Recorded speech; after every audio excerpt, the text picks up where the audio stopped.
L'ennemi de la nouvelle vérité, c'est l'ancienne erreur. Celui qui pense connaître ne peut plus connaître. Je viens aujourd'hui répondre à une question posée concernant le tabernacle lors de notre intervention sur la question de qu'est-ce qu'une église. Nous avons dit dernièrement que l'église était le rassemblement des enfants de Jésus-Christ autour d'un envoyé. Pas d'envoyé, pas d'église. Et nous avons dit ce jour-là que le tabernacle n'a pas sa place dans la nouvelle alliance. Le tabernacle n'a pas sa place dans la nouvelle alliance. Je vais vous faire une démonstration biblique qui, je pense, aujourd'hui, nous n'allons plus parler du tabernacle, mais nous allons comprendre le rôle du tabernacle. Alors, nous savons qu'une alliance, c'est l'accord entre deux ou plusieurs personnes. Cependant, l'ancienne alliance, c'était l'accord entre Dieu et le peuple d'Israël par Moïse. Or, une alliance est sur un testament. Et donc, le testament sur lequel était basée l'ancienne alliance, c'est la loi. Or, le testament qui est la loi avait pour testateur Dieu lui-même et non pas Moïse. Parce que sur la montagne de Sinaï, c'est Dieu qui a écrit la loi avec son doigt. Et il a donné les tables à Moïse pour donner les lois au peuple d'Israël. Donc le testateur du testament qui est la loi de l'ancienne alliance, c'est Dieu lui-même. Or Dieu est esprit. Il est écrit dans le livre de Hébreux, le chapitre 9, le verset 16, « Car là où il y a un testament, il est nécessaire que la mort du testateur soit constatée. En effet, un testament n'est valable qu'en cas de mort, puisqu'il est sans effet tant que le testateur vit. » Et donc le testament qui est la loi, pour que cette loi puisse donner la vie au peuple d'Israël, il a fallu que la mort du testateur qui est Dieu soit constatée. Mais comme Dieu était esprit, et que sa mort ne pouvait pas être constatée, toujours dans Hébreux 9, verset 18, il est écrit, c'est avec l'expression d'un blâme que même la première alliance fut inaugurée par le sang des boucs et des veaux. Donc à la place de la mort du testateur qui devait être constatée, on a remplacé quoi? La mort des boucs et des veaux pour introduire la nouvelle alliance, de l'ancienne alliance. Or, dans Hébreux, le chapitre 10, verset 4, il est écrit, « Or, il est impossible que le sang des boucs et des veaux ôte le péché. » Comme le sang des boucs et des veaux ne pouvait pas ôter le péché, et que les boucs et les veaux n'étaient pas les testateurs, sinon le testateur de l'Ancien Testament qui est la loi, voilà pourquoi la mort du testateur, qui est Dieu, n'étant pas constatée, la loi n'est pas rentrée en vigueur et la loi ne pouvait pas donner la vie. Pour maintenir cependant la relation ou l'accord ou la liaison entre Dieu et le peuple d'Israël, Dieu a demandé à Moïse de construire un tabernacle dans lequel on devait offrir des sacrifices pour couvrir le péché du peuple tout le temps où le peuple était avec Dieu jusqu'à attendre la promesse de celui-là qui devait venir ôter une fois pour toutes le péché.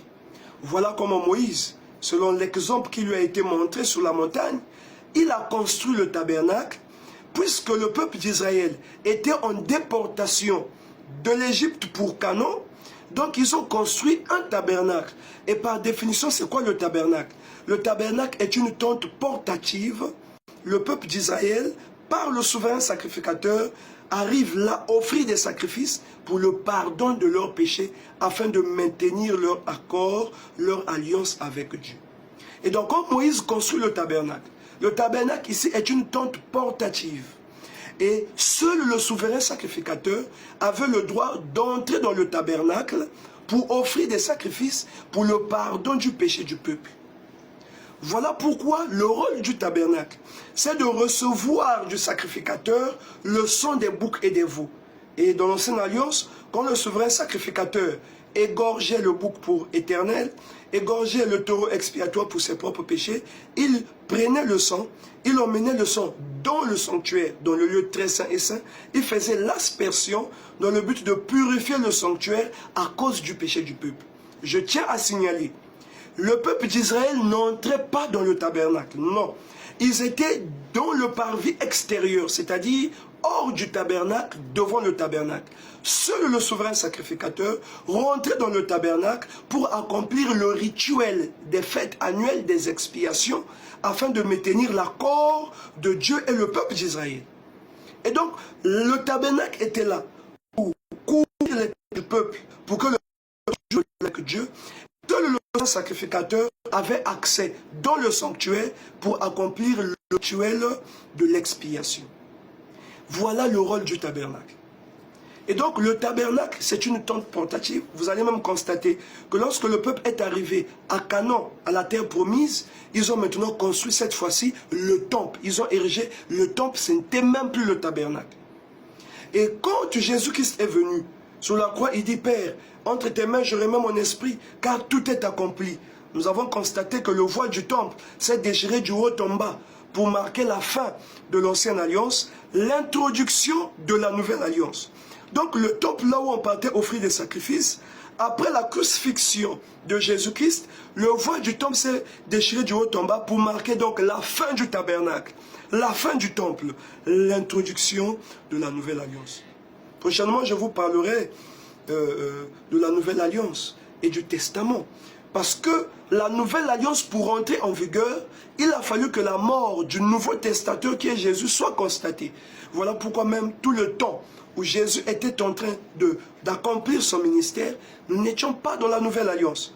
On a attendu la mort de Jésus à la croix pour rentrer dans la nouvelle alliance. Et quand nous rentrons dans la nouvelle alliance, le tabernacle a pris fin. Le temple a pris fin. Et dans la nouvelle alliance, après la mort du Seigneur Jésus-Christ, nous parlons maintenant de l'Église. Alors, comment se fait-il qu'aujourd'hui, nous constatons qu'il y a des lieux de rencontre qu'on appelle tabernacle?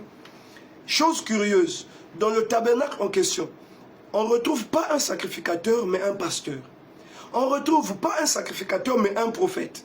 On ne retrouve pas un sacrificateur, mais un docteur. Et ils rentrent dans le tabernacle, et les adeptes aussi, qui représentent le peuple, rentrent dans le tabernacle. Alors, s'il y a des tabernacles aujourd'hui, quels sont les sacrifices qu'ils offrent dans le tabernacle?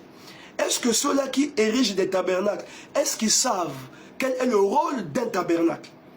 Donc, bibliquement parlant, le tabernacle n'a pas sa place dans la nouvelle alliance. Appeler un lieu de rencontre tabernacle est une erreur monumentale. C'est une erreur, je peux dire, Goliath. On ne peut pas aujourd'hui parler d'un tabernacle dans la nouvelle alliance. Je répète que c'est une erreur Goliath d'ériger un lieu de rencontre qu'on appelle tabernacle. C'est pas possible. C'était une erreur que nous voulons bien corriger. Voilà la réponse à cette question sur le tabernacle. Et donc, partout, vous allez voir, c'est écrit tabernacle, pain de vie, tabernacle, arbre de vie, même tabernacle, cœur de Jésus. Ce n'est plus le temps du tabernacle. Et ce sont ces gens-là qui disent dénomination. Vous êtes les dénominations. Mais attendez, mais quand on dit assemblée chrétienne dévote, le rassemblement des enfants de Jésus-Christ autour d'un envoyé. Donc, quand on donne un nom à un lieu de rencontre, mais l'église reste l'église, qui est le rassemblement des enfants de Jésus-Christ autour d'un envoyé. Or, le tabernacle n'est pas le rassemblement des enfants de Christ autour d'un envoyé. La place du tabernacle, c'est dans l'ancienne alliance, pas dans la nouvelle alliance. C'est une erreur à rectifier.